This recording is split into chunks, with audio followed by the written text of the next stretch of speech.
आज हम आप लोग के वर्ग 10 के टोटल फार्मूला बताने जा रहे हैं। पहला चैप्टर का नाम है वास्तविक संख्या। यूक्लिड विभाजन एल्गोरिथम बराबर पहला फार्मूला है ए बराबर बी क्यू प्लस आर, मतलब भाज्य बराबर भाजक गुने भागफल प्लस शेषफल। ए को बोलते हैं भाज्य, बी को भाजक, क्यू को भागफल और आर को शेषफल। इस फार्मूला से एचसीएफ ज्ञात किया जाता है। इस फार्मूला से क्या ज्ञात किया जाता है? एचसीएफ। दूसरा फार्मूला है दो धनात्मक संख्याओं का गुणनफल एचसीएफ गुणे एलसीएम होता है। मतलब पहली संख्या हो गया ए, दूसरी संख्या बी, तो बराबर होगा एचसीएफ गुणे एलसीएम। ए बराबर पहली संख्या, बी बराबर दूसरी संख्या। अब हम लोग दो अध्याय के समझेंगे। दो अध्याय के फार्मूला है द्विघात बहुपद। द्विघात बहुपद a x square plus b x plus c के रूप में रहता है। द्विघात बहुपद के दो शून्यक होते हैं, एक को बोलते हैं अल्फा, दूसरा को बोलते हैं बीटा। शून्यकों का योग मतलब अल्फा प्लस बीटा, ये दोनों के जोड़ेंगे तो बराबर होता है माइनस बी बटा ए। देखिए माइनस ई वाला बी और बटा में ए हो जाता है, दोनों के बराबर हो जाता है। शून्यकों का गुणनफल अल्फा इंटू बीटा बराबर होता है सी बटा ए। द्विघात बहुपद बराबर फार्मूला होता है x square minus alpha plus beta into x plus alpha into beta. यदि शून्यकों का योग और शून्यकों का गुणनफल दिया रहेगा तो इस फार्मूला से द्विघात बहुपद ज्ञात किया जाता है। देखिए तीन अध्याय के फार्मूला। दो चर वाले रैखिक समीकरण, दो चर वाले जो रैखिक समीकरण है, दो चर है एक्स और वाई, तो इसमें हो जाएगा इस रूप में रहता है a1 x plus b1 Y plus c1 बराबर 0, a2 x plus b2 Y plus c2 बराबर 0। दो समीकरण दिया रहेगा। इसमें a1 b1 शून्य नहीं है, a2 b2 शून्य नहीं है। दूसरा फार्मूला है अनुपातों की तुलना, गणितीय निरूपण, स्थिति और ग्राफीय निरूपण। देखिए यदि a1 बटा a2 not equal to b1 बटा b2 रहे, मतलब ये दोनों बराबर नहीं रहे, तो गणितीय निरूपण द्वितीय हल होगा, संगत होगा और प्रतिच्छेदी रेखा होगा। दूसरा है a1 बटा a2 इक्वल टू b1 बटा b2 इक्वल टू c1 बटा c2 रहे, तो परिमित रूप से अनेक हल होगा, संगत होगा, संपाती रेखाएं होगा।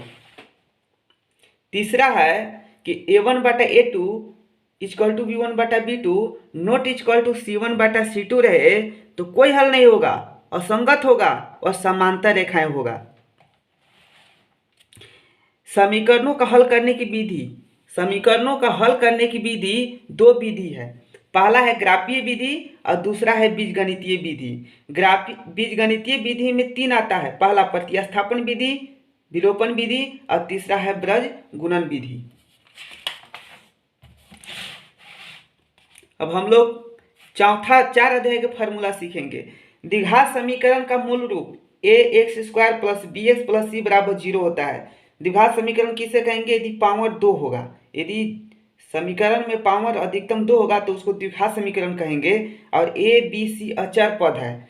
विकितर डी बराबर फार्मूला होता है B square minus 4ac। D बराबर का होता है बी स्क्वायर माइनस 4ac। यदि द्विघात समीकरण के मूल डी एवं अल्फा एवं बीटा हो तो,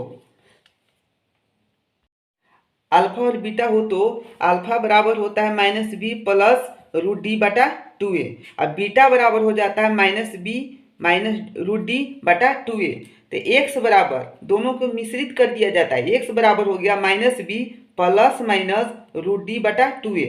minus B plus minus D का स्थान पर हम लिख सकते हैं under root B square minus 4ac।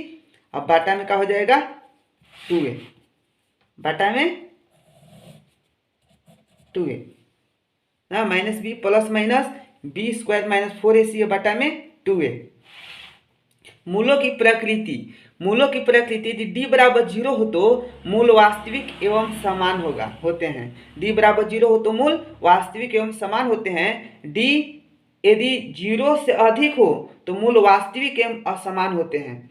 D 0 से छोटा हो जाए तो मूल वास्तविक नहीं होगा, आगे हल नहीं होगा।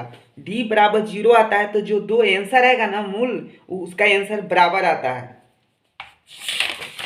अब हम लोग 5 अध्याय के समझेंगे। 5 अध्याय का फॉर्मूला। एपी किस रूप में रहता है? तो एपी आपका रहता है A1 A2 A3 A4 dot dot dot AN। AP हम लिख सकते हैं A1 को A1 A2 बराबर होता है A प्लस डी, एक कम करके लिखा जाता है A3 plus A plus 2D। देखिए डी एक कम करके 3 है तो यहाँ 2D हो जाएगा। A4 A plus 3D dot dot dot. N बराबर फार्मूला होता है A plus N minus 1 into D. SN बराबर होता है मतलब कुल पदों का योग n/2 into 2A plus N minus 1 into D. SN बराबर होता है n/2 into A plus L। अब आपको बता दें कि L को AN भी कहते हैं अंतिम पद, जहाँ A1 बराबर आपका हुआ प्रथम पद, A1 बराबर का हो गया प्रथम पद, A2 बराबर का हो गया दूसरा पद, AN बराबर का हो गया अंतिम पद, SN बराबर का हो गया कुल पदों का योग और AN को एनवा पद भी बोलते हैं। D बराबर फार्मूला होता है A2 माइनस A1, मतलब दूसरा पद में से पहला पद घटा देते हैं। अब देखिए इसमें और हम लोग क्या जानेंगे, AN बराबर L बराबर इसको बोलते हैं अंतिम पद। क्या बोलेंगे, अंतिम पद। और ये जो AP है इसको बोलेंगे प्रथम पद, दूसरा पद, तीसरा पद, चौथा पद और अंतिम है उसको बोलते हैं एनवा पद। अब हम लोग 6 अध्याय के त्रिभुज के बारे में कुछ जानेंगे ना। त्रिभुज के बारे में, भुजाओं की समान संख्या वाले दो बहुभुज समरूप होते हैं यदि उनका संगत कोण बराबर हो, और दूसरा है उनकी संगत भुजाएं एक ही अनुपात में हो। यदि किसी त्रिभुज में ABC में DE समांतर BC हो तो AD बराबर BD और AC बराबर EC होता है। त्रिभुज की समरूपता के लिए कसौटियां 4 कसौटी है, उसको देखिए AAA SAS और तीसरा है SSS और चौथा है AA।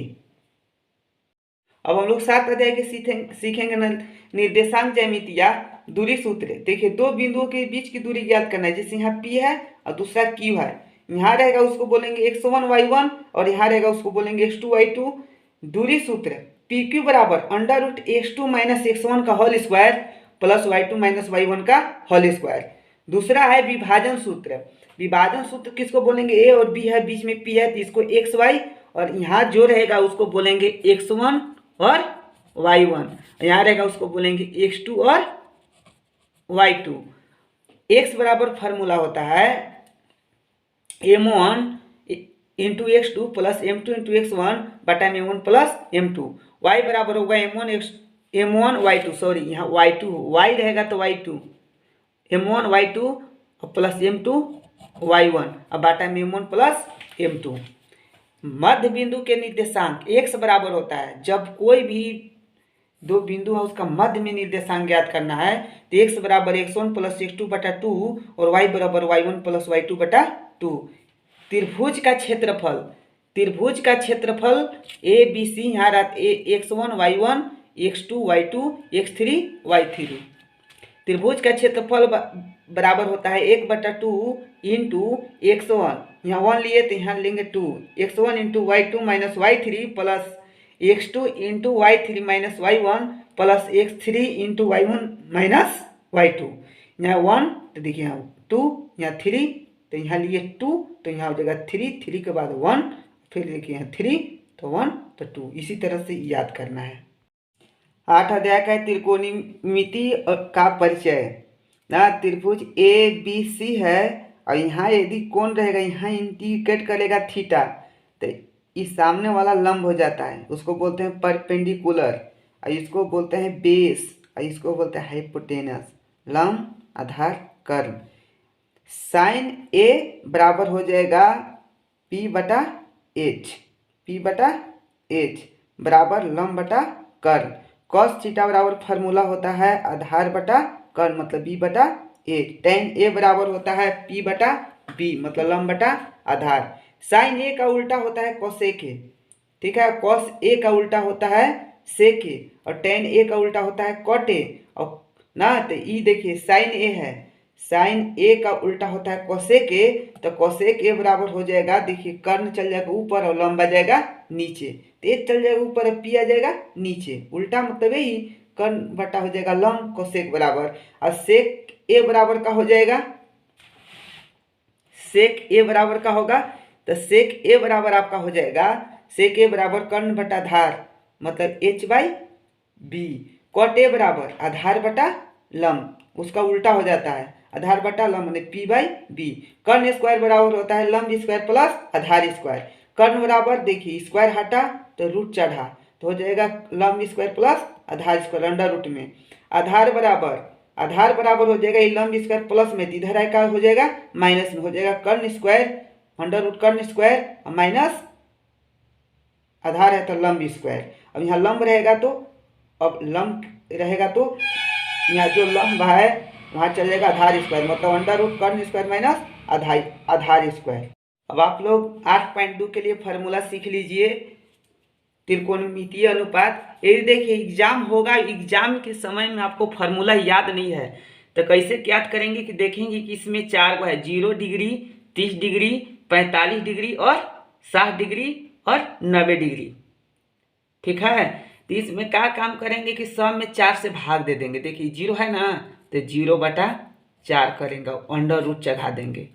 अब देखिए 30 है, यहाँ लिखेंगे 1 और बाटा में लिखेंगे 4, सब में 4 भाग देंगे। यहाँ लिखेंगे 0 तो 1, यहाँ लिखेंगे 2, यहाँ लिखेंगे 3, यहाँ लिखेंगे 4 और सब में 4 से भाग देंगे। अब हम लोग सीखेंगे कोसेक थीटा। कोसेक थीटा आपका साइन को उल्टा होता है, मतलब एक चल जाएगा ऊपर और 0 आ जाएगा नीचे तो क्या हो जाएगा इंडिफिनिट। 2 चल जाएगा ऊपर तो क्या हो जाएगा 2, √2 ऊपर चल जाएगा तो क्या हो जाएगा √2। 1 लिखना नीचे कोई जरूरी नहीं है। 2 चल जाएगा ऊपर और √3 आ जाएगा नीचे, एक के ऊपर नीचे कीजिए तो एक ही होगा। अब देखिए सेक थीटा एक और जस्ट उल्टा इसी हो जाएगा, एक आ जाएगा यहाँ 2/√3 आ जाएगा, यहाँ √2 यहीं रहेगा, 2 यहाँ और इंडिफिनिट आ जाएगा यहाँ। अब tan का उल्टा क्या होता है कॉट, तो tan का उल्टा एक चल जाएगा ऊपर और 0 आ जाएगा नीचे तो इंडिफिनिट, √3 ऊपर में चल जाएगा, 1 को ऊपर नीचे कीजिए 1 होगा। यहाँ एक है, एक चल जाएगा ऊपर और √3 आ जाएगा नीचे, और एक चल जाएगा ऊपर 0 देखिए एक जाएगा ऊपर और 0 आ जाएगा नीचे तो क्या हो जाएगा 0। ठीक ना, क्या हो जाएगा 0। यहाँ गलती हुआ, tan 90 का मान होगा कितना इंडिफिनिट का होगा इंडिफिनिट, और यहाँ इंडिफिनिट हुआ है, गलती हुआ था 1/0 करेंगे तो इंडिफिनिट, और इंडिफिनिट के उल्टा होगा 0।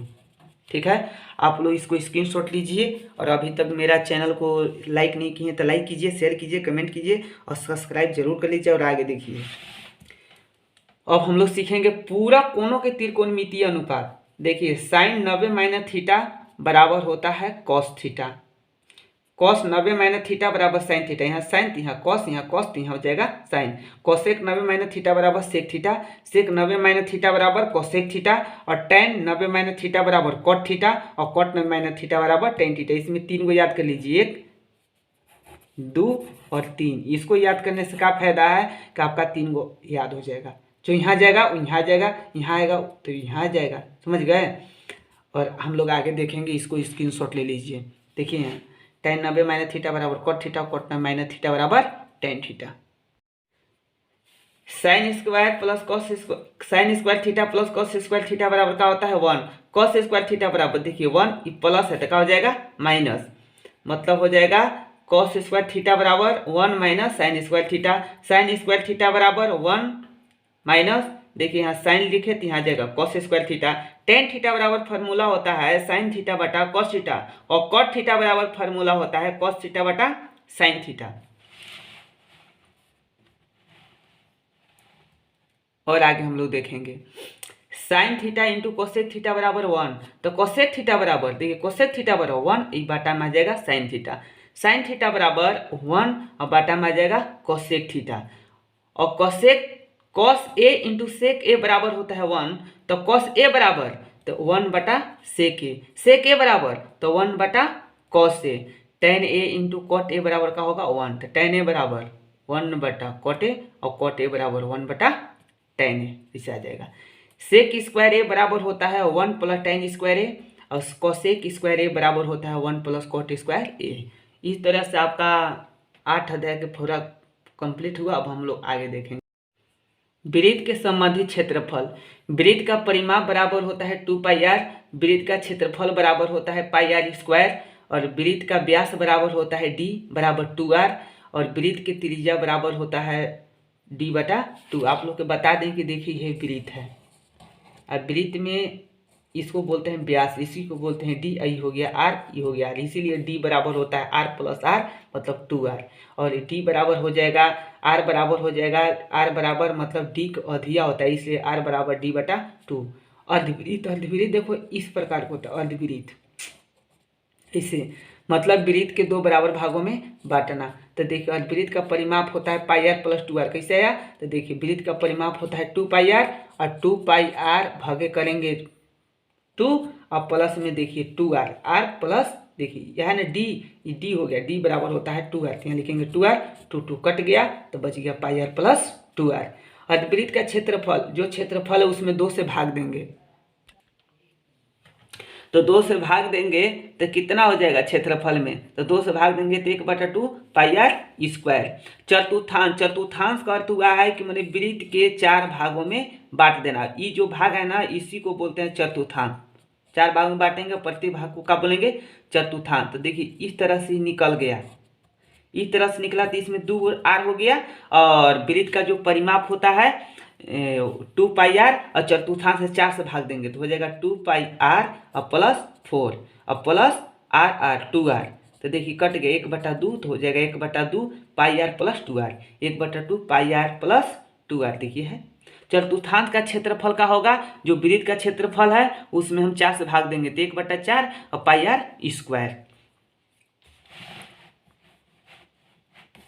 अब हम लोग सीखेंगे चाप की लंबाई।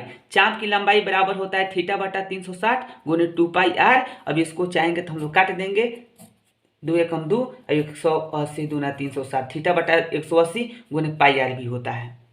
दीर्घ त्रिज्या खंड का क्षेत्रफल का होगा θ/360 गुने πr²। त्रिज्या खंड का क्षेत्रफल θ/360 गुने πr²। लघु वृत्त खंड का क्षेत्रफल का होगा r² into pi θ/360 minus 1/2 sine theta. दीर्घ त्रिज्या खंड का क्षेत्रफल का होगा वृत्त का क्षेत्रफल और माइनस त्रिज्या खंड का क्षेत्रफल। यहाँ लिखने में गलती हो गया है, इसको छोड़ दीजिए। और लघु वृत्त खंड का क्षेत्रफल का होगा r² into pi θ/360 minus 1/2 sine theta. दीर्घ त्रिज्या खंड का क्षेत्रफल यहाँ देखिए हम लिख दिए दीर्घ वृत्त खंड का क्षेत्रफल, वृत्त का क्षेत्रफल माइनस लघु वृत्त खंड का क्षेत्रफल। दीर्घ त्रिज्या खंड का क्षेत्रफल हम लोग यहाँ लिख देंगे, क्या लिखेंगे?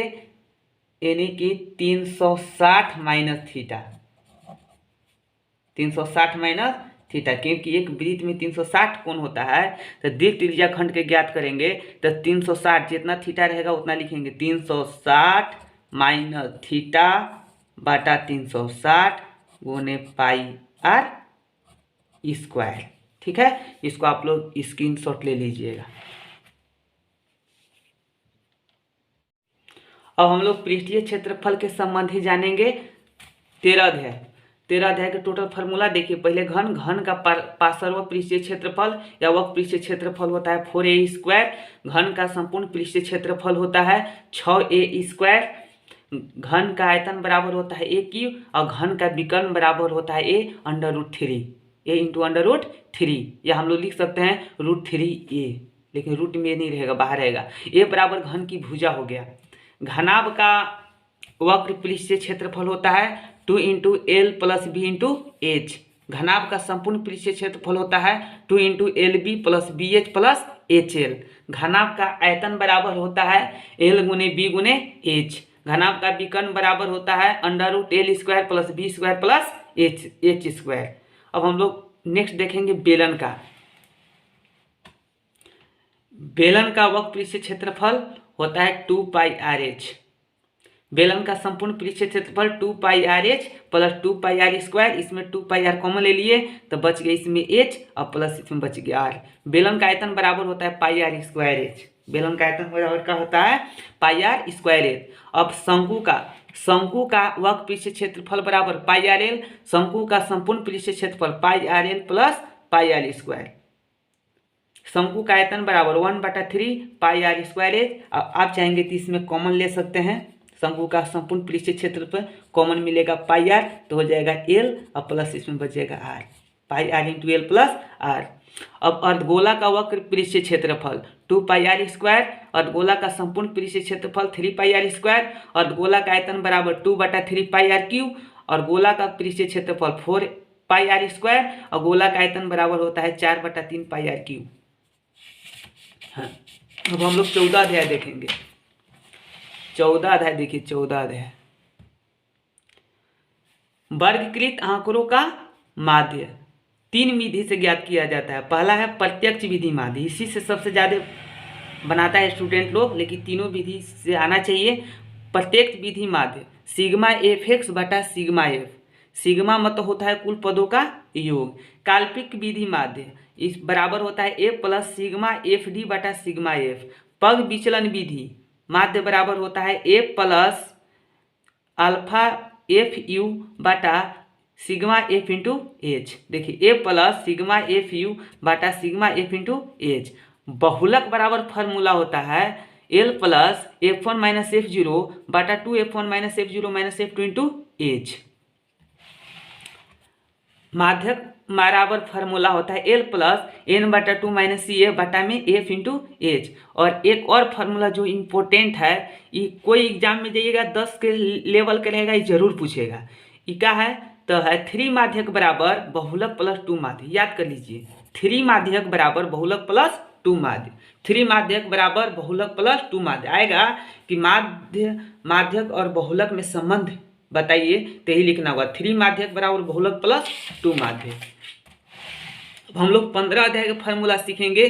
प्रायिकता ना, प्रायिकता बराबर होता है अनुकूल परिणामों की संख्या बटा कुल परिणामों की संख्या, मतलब अनुकूल परिणाम बटा कुल परिणाम। शॉर्टकट में इसे हम लोग याद करेंगे, अनुकूल परिणाम बटा कुल परिणाम।